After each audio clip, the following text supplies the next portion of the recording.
Hello. জি, কে আপনি? জানি তুমি আমাকে চিনতে পারবে না। আজব তো, কে আপনি? তোমার সে পাগলি যে তোমাকে পাগলের মতো ভালোবাসতো। ও, তুমি আমায় মেসেজ দিছো কেন? আমাকে আর একটা মেসেজও দিবে না?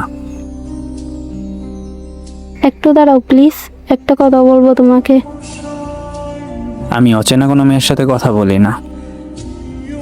কোনো এক সময় তো অনেক কাছের কেউ ছিলাম। ছিলে, কিন্তু এখন আর নাই। কাল তোমার বিয়ে, তাই না? সব তো জানোই, তাহলে আবার জিজ্ঞেস করো কেন? তাও তোমার থেকে জানতে চাই। কাল আমার বিয়ে। এখন বলো, কি বলতে আসছো?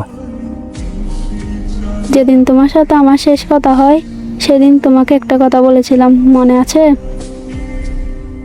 কি কথা? একটাও মনে নাই? না। বলেছিলাম যেদিন তোমার বিয়ে হবে সেদিন এই পৃথিবী থেকে আমি হারিয়ে যাব।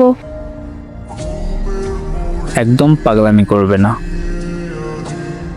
সত্যি আমার কপালটা খারাপ। ভেবেছিলাম আমার মুখের কথাগুলো শুনে তুমি বলবা কি ভাবছো, তুমি মরে গেলে আমি বেঁচে থাকবো।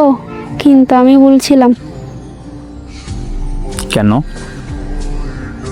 তুমি তো কোনোদিন আমাকে ভালোবাসো নাই। জানো, আমি একেবারে একা হয়ে গেছি। বাসা থেকে আমি চলে এসেছি। আমি থাকলে নাকি সবার সমস্যা হয়। আচ্ছা, হঠাৎ তুমি এরকম কথা বলতেছো কেন? বিষ খাইছি তো তাই। অনেক কষ্ট হচ্ছে, কিন্তু সমস্যা নেই, একটু পরে নিশ্চুপ হয়ে যাব সারা জীবনের মতো। মানে কি এগুলো, কি বলতেছো তুমি? এমন করছো কেন? জানো, আমার অনেক কষ্ট হচ্ছে। তুমি এখন কোথায় আছো? বলতে পারবো না, আর শুনেও লাভ নেই। অনেক স্বপ্ন ছিল তোমাকে নিয়ে, তোমার কোলে মাথা রেখে ঘুমাবো। শোনো, আমার সময় এখন মনে হয় শেষ। তুমি ভালো থেকো, নিজের খেয়াল রাখিও। আমার না হওয়া এক পবিত্র ভালোবাসা। তুমি এমনটা কেন করলে? ওই রিপ্লাই দিচ্ছ না কেন?